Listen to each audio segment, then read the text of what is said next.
You're watching Reality Check. As Indians gasp for oxygen and ventilators, questions over what the government has done with thousands of tons of medical aid sent by foreign countries has grown louder and louder. Those images you can see on your screen, Indians gasping for air and medical aid. The shipments began arriving close to 2 weeks ago and the pace hasn't let up. We're just going to play you some videos from just in the past 4 days of well-publicized consignments of aid being sent from around the world. Let's look at this. The United States departing on the 1st of May, 400 oxygen cylinders, 10 lakh N95 masks, 10 lakh COVID testing kits. Again from America departing on the 3rd of May. These pictures coming in. 25 ventilators, 100 sleep apnea machines. Also coming in from France, again departing on the 1st of May. Breathing machines, ICU gears, 8 oxygen generators to different hospitals in Delhi. Germany departing the 1st of May, 120 respirators, oxygen generators coming in from Germany. The Foreign Ministry has put out a more comprehensive summary of all the aid that's been shipped so far. 1,600 oxygen concentrators, over 1,200 ventilators, 900 oxygen cylinders, dozens and dozens of life-saving medicines like remdesivir and more. Who are the countries that have sent it in addition to the UK, USA, Germany, France and Italy? Also Russia, UAE, Ireland, Romania, Thailand, Uzbekistan.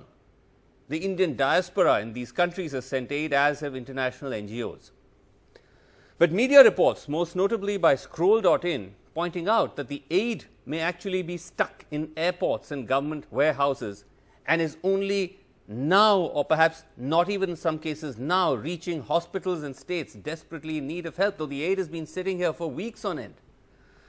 And these are the questions that are mounting over foreign aid to India. The world has been responding to India's SOS, but where's the aid? Thousands of oxygen machines, life-saving drugs stuck in red tape.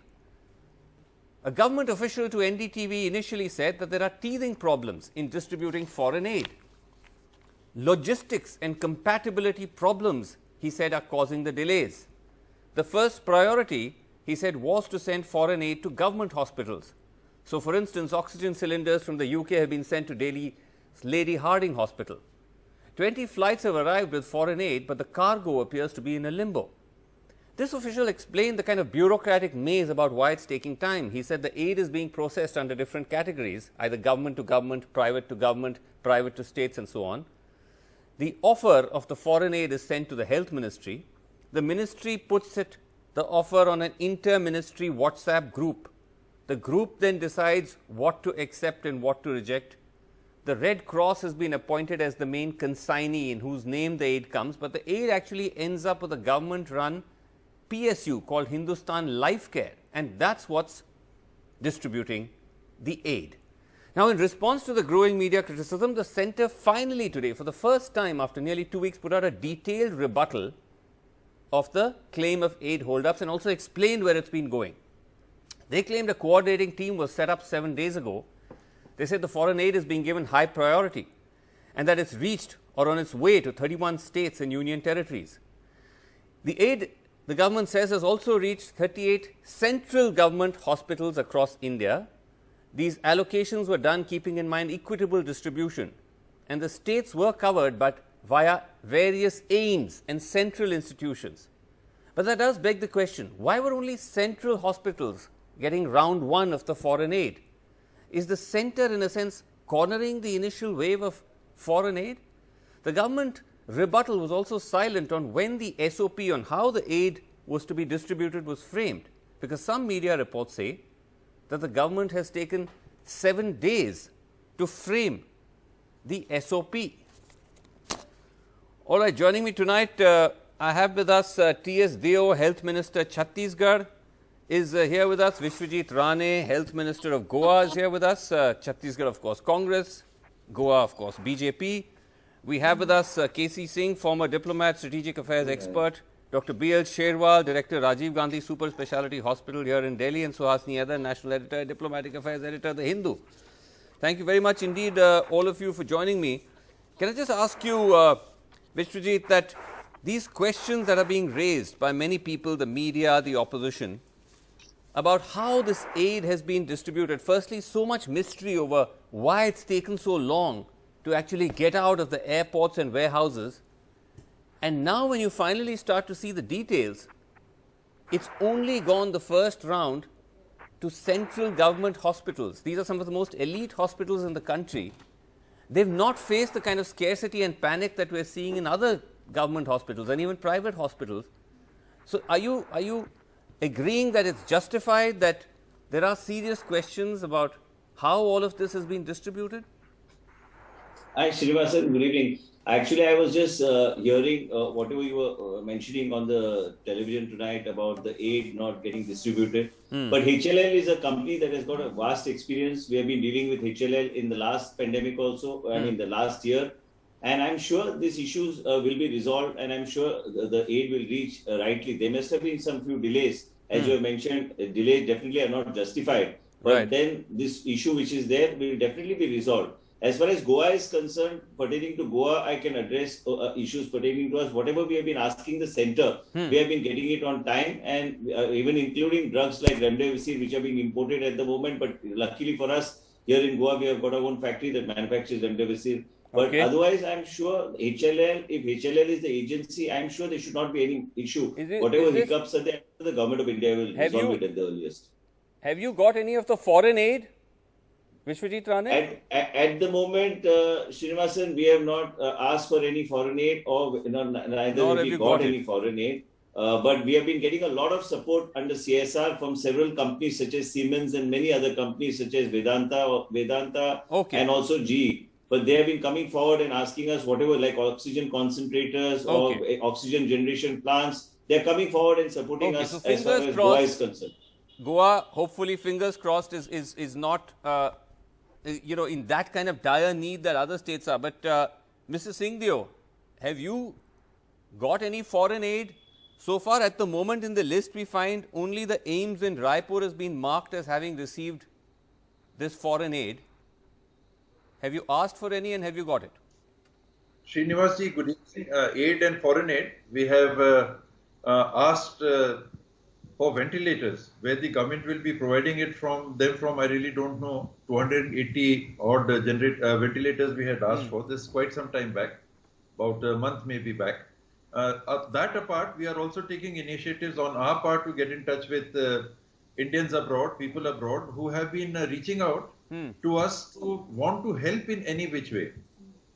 Yesterday, we had a video conferencing with a representative of Mayo Clinic from the United States. Yes. And Mr. Priya was very warm and very forthright and very forward-coming to want to help out in any which way, training personnel, etc. Sure. And the sense of wanting to help came across very deeply. Other persons we are in touch with, they are wanting to help again any which way, financially. We are saying rather than finance, could you send material across? We'll be short of materials like small items like even the oxygen flow meters. They are in short supply. So you are short of aid. I mean, you are short of material. These small meters are not available. Oxygen has been diverted, it seems, almost completely to medical grade oxygen. Right. So I think some rationalization there is also required, where corona related products need manufacturing industrial grade oxygen also to produce. We are not getting generators, we are not getting these meters, we are not getting oxygen flow meters. So government needs to have a rethink on that. Government needs to get going. We have But Mr. Singh, KC Singh, with all your experience, explain to us what is going on. This aid has started coming in from the 28th of April. We are almost 2 weeks away from that. Only now the government is telling us that the aid may actually be on its way or still reaching places.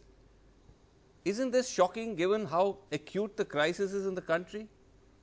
Srinivasji, we have the media to thank, because frankly we were not aware of it even. No, I am asking what was coming, what is not coming. 300 metric tons have come. So it is you all who are focusing attention of the Mr. Singhdeo, I was asking KC Singh actually. KC Singh. Okay, sorry. No, that's okay. Srinivas, this happens any time that you have a major disaster, a tsunami, earthquake. I remember as ambassador in Abu Dhabi when the Bhuj earthquake took place. And in fact, Prime Minister Modi made his reputation there, handling it. So you will find that the supplies coming from abroad sometimes overpower the receiving country. And that is why you have to be prepared, because it's not for the first time it has happened. Because I remember in 2001, supplies piled up in Ahmedabad and they didn't know how to move them. Right. So, we should have been ready with this. We should have had groups ready. Right. The government has been behind the curve in the last many weeks. And you see that they're really playing catch up. And there is a communication problem. They are not able to explain exactly what they are doing, whether they have set up the committees, whether they are able to anticipate, how are they prioritizing. They only told us today how the priorities are there. Now, it is true that you can't give everything to every hospital. Yeah. Now, the line that they've used in their briefing is that if you spread it too thin, then it may not it may not really have an effect. And you have really to first probably look at the states which are the worst affected. And therefore, as the supplies come in, and the other problem with supplies coming from different countries or even private sources is that you may have a mismatch. You start pulling them out and you don't know, what voltage are they on? Are they fit for that hospital? Are they not fit for the hospital? So you'll always have 5, 6 different kinds of things, even if it is an oxygen concentrator. They may be of different qualities, different types, in different languages written on them. Sure. So all this should have been anticipated. I'm not saying it shouldn't have been done. Should have been anticipated. So that you can turn it around faster. But and you need the government. One thing though, just a second. Telling the people, briefing is not enough. Their briefing is very deficient. Share it. What is so share information? Yeah, that's the point, because only now, after the media, others raked it up, it's starting to come out. But that's the thing which is surprising. Because if you look at the list, it's only AIIMS hospitals at the moment. And if you see, there's not a single Bombay hospital on the list. If you look at the list of hospitals in the West, it's Jodhpur, Dehradun, Ahmedabad and Government Satellite Hospital, Jaipur. I'm not sure Dehradun has ended up in the West, but that's the list. But let me just ask Dr. Sherwal, Rajiv Gandhi Super Speciality Hospital here in Delhi, you faced problems throughout, have you not, of shortages, oxygen, ventilators? How yes, Srinivas, actually, last year, actually, Rajiv Gandhi Super Speciality Hospital has augmented itself to accommodate around 550 patients, out of which 400 were the ICU beds. Yeah. But this time, actually, we really struggled, frankly speaking, and it was not, anticipated that the issue came up regarding the supply, rather smooth supply of the oxygen. So we have to basically reduce the number of beds, and now we are running 350 beds. So now we have, as far as ventilator is concerned, we have good number of ventilators, but we have to prioritize that what is needed nowadays. I will just say that to the authorities, ventilators are not really required at this time. What is most important is the oxygen concentrator, and there are oxygen concentrators of various capacity, 5 liters per minute, and now we are requiring 15 liters per minute. If you provide to the most of the hospital, that is one life-saving equipment which is required. So have you got any, 1600 oxygen concentrators as part of this consignment totally, have you got any oxygen concentrators from the foreign aid, from the foreign countries? No, Srinivasan, we have not received, but now we have some 150 oxygen concentrators of 5 liters per minute, but actually need is either bigger. cutting up of the PSA or 15 liters per minute. So that I think, and particularly it should be given to the facilities where the very critical patients are there. If the supply of oxygen is not smooth, then there's a problem. I appreciate what you're saying. Subhashini, the interesting thing, if you look at the whole story, what is very interesting that's emerging is that the first round of aid appears to have been sent in a more general sense without the end user being specified by these foreign countries. The government seems to have said that the Red Cross is receiving it, almost as if there's a neutral entity receiving it. while actually the Red Cross is just a consignee, they're just on paper. The aid is actually going to HLL, which is a PSU, and that's distributing it to essentially where the center wants, and that's possibly why it's ended up only in central government hospitals. Now the second batches which are coming, and I think you pointed this out, that like France, for example, has sent oxygen plants, and they are now specifying the end user, almost as if they've realized that if you don't do that, then, you know, you're not quite sure where it's ending up. No, you're absolutely right, Srinivasan, but I do want to make the point that it's not even that Red Cross is somehow being used as a consignee. This is just a bureaucratic thing to ensure that the government of India does not look like it is an aid recipient. So the donations are going to the Indian Red Cross. They hand them over to the Ministry of Health, actually, and then they on. But eventually, when you ask the question about these central institutions central hospitals getting the oxygen aid, and this includes generators, it includes concentrators, it includes all the oxygen equipment. Am I being cynical in asking the basic question? Are we seeing lists of government hospitals being given out simply because that then becomes a big blank wall on transparency that we can't question further? Because for the last 2 to 3 weeks, we have heard from so many hospitals in Delhi. And hospitals, and this is not in the air. Batra Hospital lost 12 patients. Gangaram Hospital lost 25 patients. This was because of oxygen shortages. Yeah, Jaipur Golden. Jaipur Golden as well. Yeah. Is the government showing us that there is more oxygen in any of these hospitals today, or that any of these hospitals can count on a regular supply?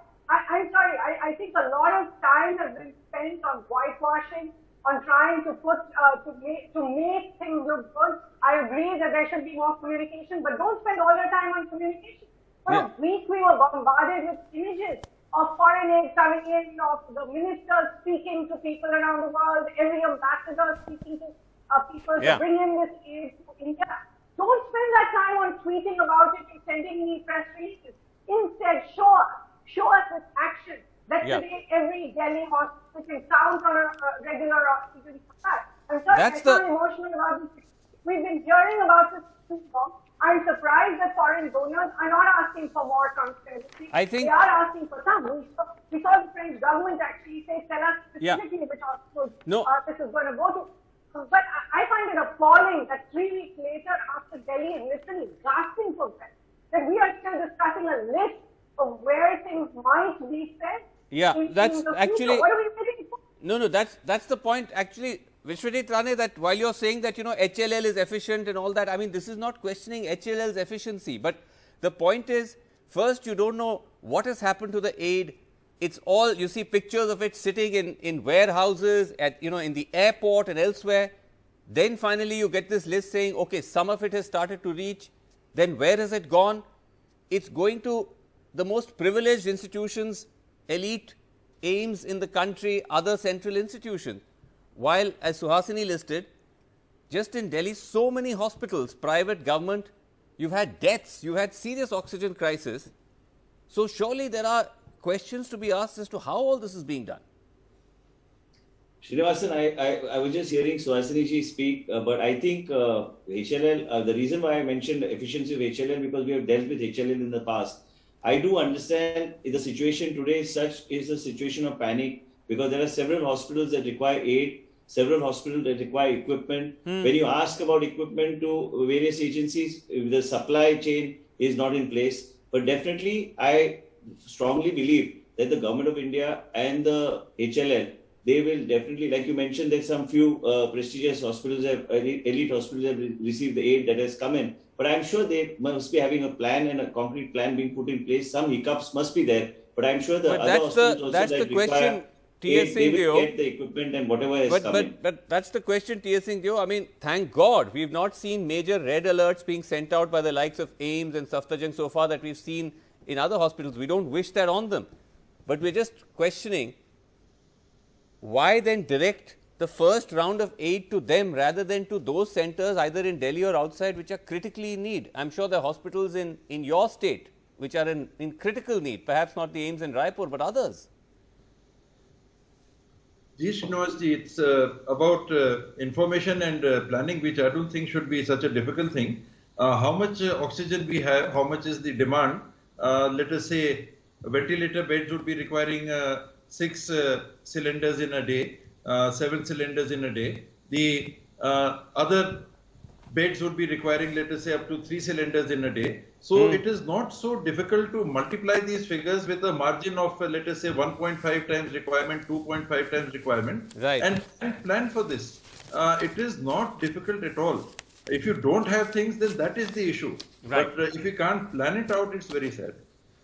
Okay, well, let's hope that now that it's become such a central issue, it does start to move more swiftly and also more equitably. But we're completely out of time. Thank you all so much for joining me on Reality Check. That's all the time we have. Thanks for watching. Good night.